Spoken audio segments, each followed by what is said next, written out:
हर हर महादेव, घर घर महादेव। महेश्वर शिव गुरु जी के चरणों में प्रणाम करती हूँ। मैया भवानी जी के चरणों में प्रणाम करती हूँ।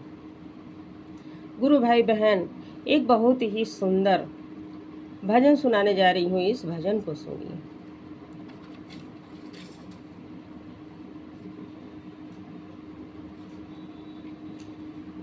शिष्या चल चली गुरु दर्शनवा देव घर में शिव चर्चा होला हो।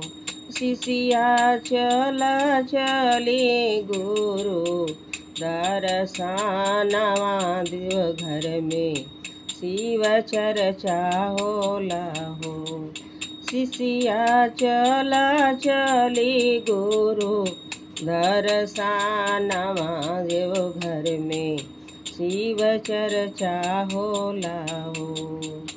ओहि शिव चर्चा में ब्रह्मा जी अइले, शिव गुरु ब्रह्मा जी अइले, संग में सरस्वती मैया अइली, सरस्वती मैया अइली। वेदवा रचावे गुरु के दुआरिया, शिव घर में शिव चर्चा होला हो।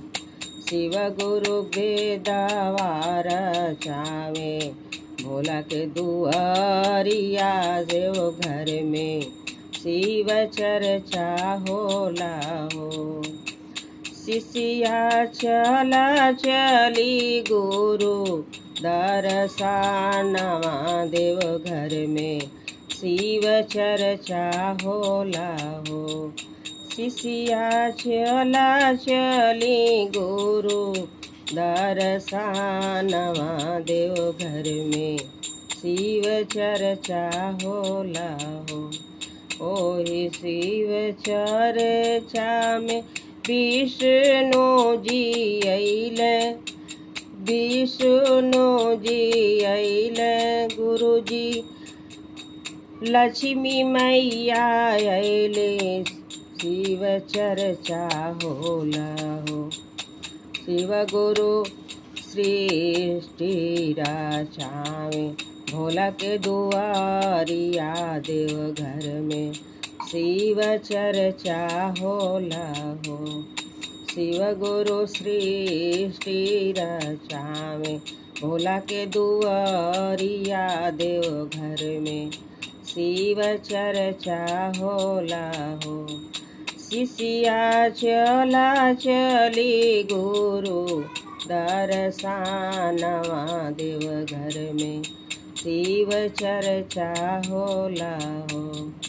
ओहि शिव चर्चा में कान्हा जी अइले, शिव गुरु कान्हा जी अइले, संग में राधा मैया अइली, संग में राधा मैया अइली।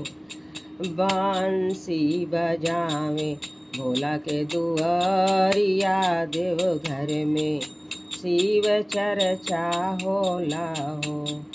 शिव गुरु बांसी बजावे भोला के दुआरिया, शिव घर में शिव चर्चा होला हो। ओहि शिव चर्चा में हरेंद्र भैया अइले, संग में नीलम दीदी अइली, संग में नीलम दीदी अइली। बेला शिष्या गाव लीन भजनिया, देव घर में शिव चर्चा होला हो। शिष्या बेला शिष्या गाव लीन भजनिया, देव घर में शिव चर्चा होला हो। शिष्या चला चली गुरु के दर्शनवा देव घर में शिव चर्चा होला हो। शिष्या चला चली गुरु दर्शनवा देव घर में शिव चर्चा होला हो। शिष्या चला चली गुरु दर्शनवा देव घर में शिव चर्चा होला हो।